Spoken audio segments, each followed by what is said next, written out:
Well, today is a bittersweet day, friends. The time has come to finally rip out the garden for the season. It's hard to believe that it's already here, that summer already came and went.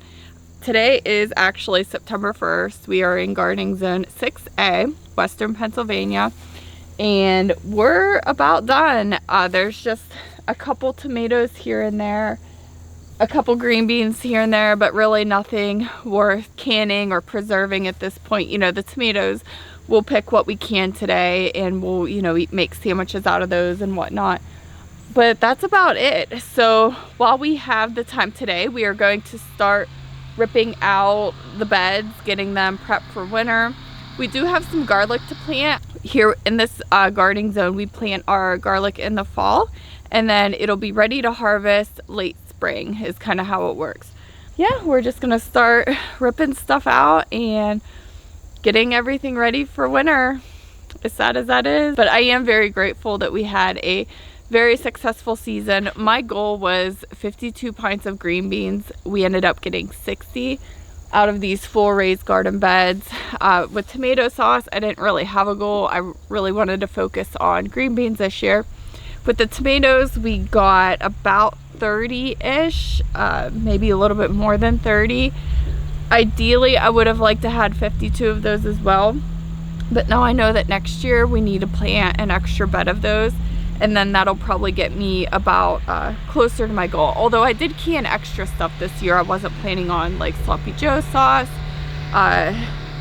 regular stewed tomatoes. So if I didn't do those, I would have been closer, but I would probably like to do those again. So we will, next year add a bed of tomatoes. So it'll be interesting to see. We'll talk more about what we're gonna change, as the winter comes and we make plans for next spring. We're definitely gonna be making some changes. But anyhow, for now, let's get started on getting some of this out and go from there.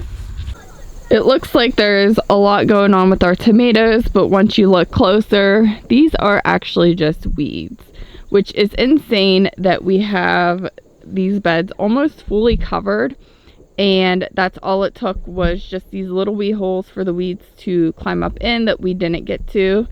And it's pretty crazy how invasive they are. I think that's bindweed. Well, I was gonna pick that one, but unfortunately something beat me to it, so that stinks. Was able to get a few tomatoes, so we'll take it.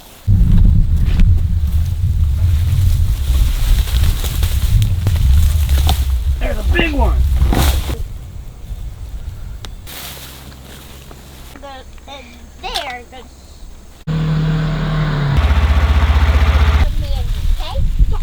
It's mostly what you...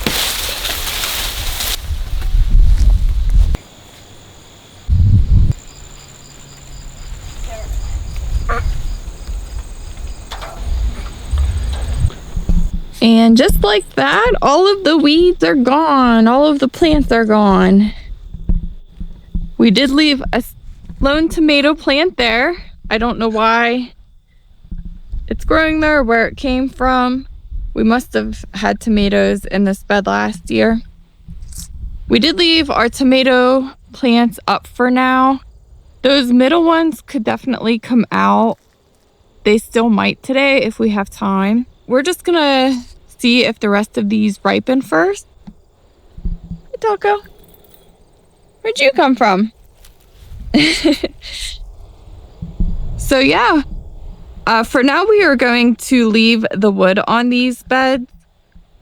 What I'm afraid of is it is still early September, and if we remain, if our weather remains to be fairly mild, we are going to start to get weeds to come up.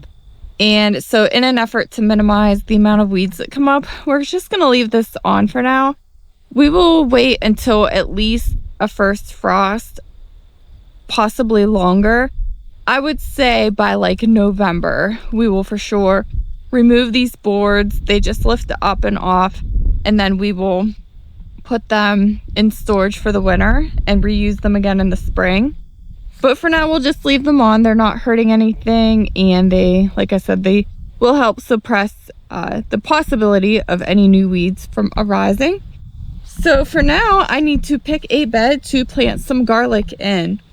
Garlic likes loamy, loose, easy to work with soil. It doesn't want to have to really compete and fight to grow. We want to give it something easy to go in. So I'm just looking at these beds. The kids have been playing in that one, so I might just leave that one as is, although they could really ideally play in any of these. I will actually see if we can make this bed work, because it would be nice to have it back here with the asparagus and out of the way from all of the planting that will happen in the spring, but we will see. So we'll take a look and go from there. I would say that's overall pretty good. I think what I'm going to do is get the pitchfork and kind of get down in there a little bit. I'll just go around and we will break it up just a little bit more. And then I have some garden compost I found in the shed that was left over from the spring. We will put that on top and add just a little bit of fertilizer, and then I think we will be good, in some good shape for some garlic planting. I'm not sure where the pitchfork is at the moment, and since this is going to be a fairly quick project, I hope, we'll just go ahead and use the shovel. So we're just gonna go around and just kind of loosen up some of this deeper soil just to make it nice and light and airy, because that's what garlic likes. I think I already said this, but we are in gardening zone 6A. So something to note about garlic is there's two different kinds of garlic. There's hard neck and soft neck garlic. Now, the kind that you should grow does depend on the area that you live in. Milder climates, it's recommended to use soft neck. Our climate, it's recommended to use hard neck. Along with that, there's a lot of different varieties of garlic that you can grow depending on the size and how pungent you like your garlic, things like that. The garlic that we're using, I actually can't even tell you what variety it is. I would assume it is hard neck. And the reason I say that is because the garlic came from Nick's sister, so my sister-in-law, who has been growing it for several years now, and she lives in the same zone as we do. And she got it from a farmer who also lives in the same zone as us a few years ago. So who knows how long they've been growing it for. So I will assume that it is good garlic and right for our climate. We don't really use a ton of garlic. However, I would like to start using it more. I haven't used it a lot lately because it can be somewhat of a stronger flavor. And with two young kids, I'm always hesitant to put something like that in food. I try to go light on, you know, cooking with it, because I don't want to turn them off from eating whatever it is I'm cooking. However, garlic is actually antiviral. It has antiviral properties that can kill viruses. So it is definitely good to eat, especially, you know, back to school time and there's nothing but germs. So I am going to start incorporating it more into our diet, more into my cooking. Will it make a difference? I don't know, but it never hurts to try. We had a pretty rough year last year with colds and flus and things like that, so we'll see if the garlic helps. So what I'll probably do is I'll probably just start adding it in small quantities into the food, you know, hardly detectable, and then over time I'll just start adding a little bit more and more, and the next thing you know, hopefully my kids will like garlic and they won't even know it. Bye-bye. So what we do here in our gardening zone is we get our garlic in September. We could also wait until October, but now is when we have time to do it, so now is when we are going to do it. We'll get it in, and then it'll actually start to sprout at some point and look like it's starting to grow. It'll get cold and die off, and that's actually exactly what it is supposed to do. It needs the cold hours. That's just how garlic works. Seems kind of crazy that some plants work like that. So if you live in a milder climate, you might have to refrigerate yours if you want to get it in a certain time of year. What will happen is it'll start to grow in the spring again, and then for us it'll be late spring, early summer. It'll start to die off again. It'll get brown and start to wilt and fall over, and then that is when we know it is ready to harvest. So it'll be one of the first things we get to harvest next year. All right, I'm pretty happy with that. So next I'm going to go through and rake through, kind of level it out. The bungee cord, don't know how, well, I know exactly how that got there. And you might be able to see there's some cherry tomatoes lingering around here.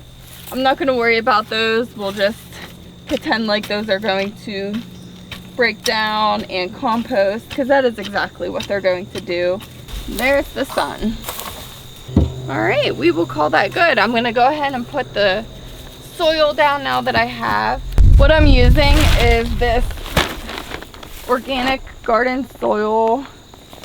We used it in the spring to prep all of our raised beds, and they all performed wonderfully this year. And then this is actually what we have left from that. And then what I'm going to do next is sprinkle in just a little bit of fertilizer. If I've had another bag or two of this compost, I would probably skip it, but because I am going to be mixing it in with a bit of old soil that was just used for planting, it's probably depleted a bit in nutrients.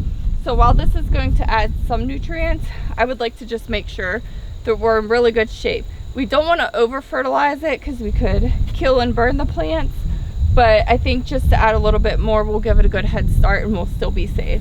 Now I'm going to sprinkle in, this is called starter fertilizer. I'm just gonna go in and sprinkle it kind of a little bit all over like so. We will rake this in. The next thing I'm going to do is add 3 trenches in this bed. With garlic, I tend to plant it about 6 inches apart from one another. These are 4-foot beds, so if I do 3 rows that are roughly at least 6 inches apart, then I'll be able to get quite a bit of garlic in there. So I'm just gonna go through and kind of eyeball it. I'll put the first one about here. The second one will go right down the middle. I hope you can see this on the camera. My trenches here. And now for the garlic. This is what we are working with, and these are beautiful. These are nice and big, and I'm very excited to be gifted these to use to plant with. So the first thing I'm going to do is break it up, and you'll see we're left with these nice big beautiful cloves. I'm going to break all these cloves off first. From that bulb alone, we got 3, 4, 5, 6, 7 cloves. So with each clove, there is a pointed side that we will plant up, and that's where the plant will shoot up from. My trenches are maybe 1.5 inches deep right now. So I'm gonna go ahead and try to shoot this to get it about 2.5 inches down past the dirt so that it's, 3 to 4 inches below. Bring you in closer so you can see what I'm doing here. So this is the one I just put in. Every 6 inches or so I'll put the next one about here. And again, we just want to make sure that the pointed side is up. What I'm going to do is plant the whole bed first. That way I can keep these evenly, nicely spaced apart, just because I like things to be nice and neat and uniform. And then I'll go back through and cover them all up once I have them all in the ground. When you're planting garlic, if it has this paper stuff on it, you can leave it on. It's actually good to leave it on. It helps protect the clove a little bit. All right, so each row is planted. Let's see, there's 1, 2, 3, 10, 11. So there's 11 bulbs right now in each row, so 33 total. I was hoping for 50, and honestly, I can definitely fit them, especially if I alternate them. So I am gonna go ahead and alternate. I'll show you what I'm gonna do here. So I don't know how well you can see on the camera, but I have one here, one here, one here, and one here. In reality, I could probably fit one here. Actually, that's 2. The problem is, it's not that the garlic itself will get so big that it will crowd, but the plant that shoots up, it doesn't want to have to fight for sunlight and nutrients in the grand scheme of things. So what I'm going to do is I'm going to alternate, and I'm going to put one, like I said, I have one here, one here, one here, one here. I'm going to put one right down in the middle. And I'm going to do that down both rows here. If that ends up being 10 in this row and 10 in that row, that means 53 garlic plants. That is truly more garlic than I will know what to do with. All right, next I'm just gonna go through and cover up each row.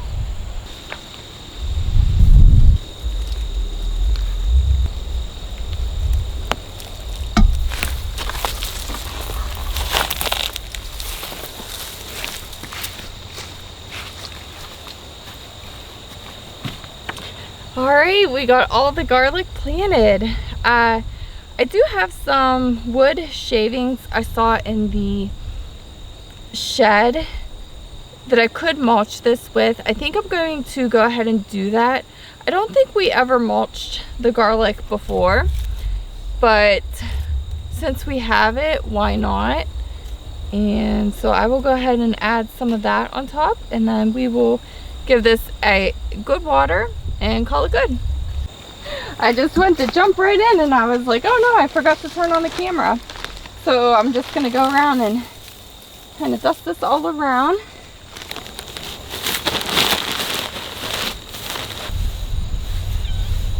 This isn't what you think it is, so don't even think about it.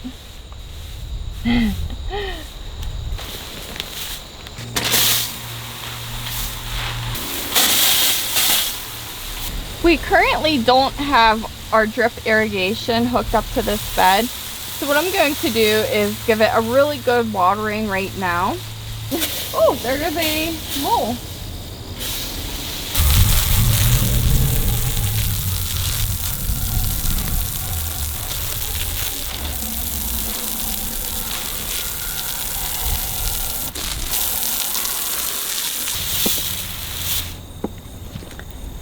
And we are watered. In hindsight, I wish I would have watered it before putting the wood shavings down, gave it its good watering, and then once I got the wood shavings on, I could have just went over real lightly to make sure it was packed down good, but it's done regardless. The wood shavings will really help with keeping the moisture trapped in it too, and keep the soil from drying out if we do have any dry spells. But that is another project in the books. Thank you so much for hanging out with me while we get the garlic planted, we get the garden cleaned up. Very exciting stuff. It'll be so exciting in spring to, actually it'll be exciting as soon as we get to see this start to pop up in the fall, you know, in a couple weeks, just to see, you know, some life happen before winter so that it's not just all done now. But yeah, we got the rest of the garden to do yet, the tomatoes and everything else. But anyhow, thank you so much for sticking around in another video. I appreciate you all so much for watching. If you get a chance and want to subscribe and stick around, if you have any questions, comments, feel free to leave a comment. I'd love to hear from you. We will see you in the next one. Have a great day. Bye. There was a mole over here while you were gone. It went that way. Good luck. Let's see. We'll see if we can find them. Went this way.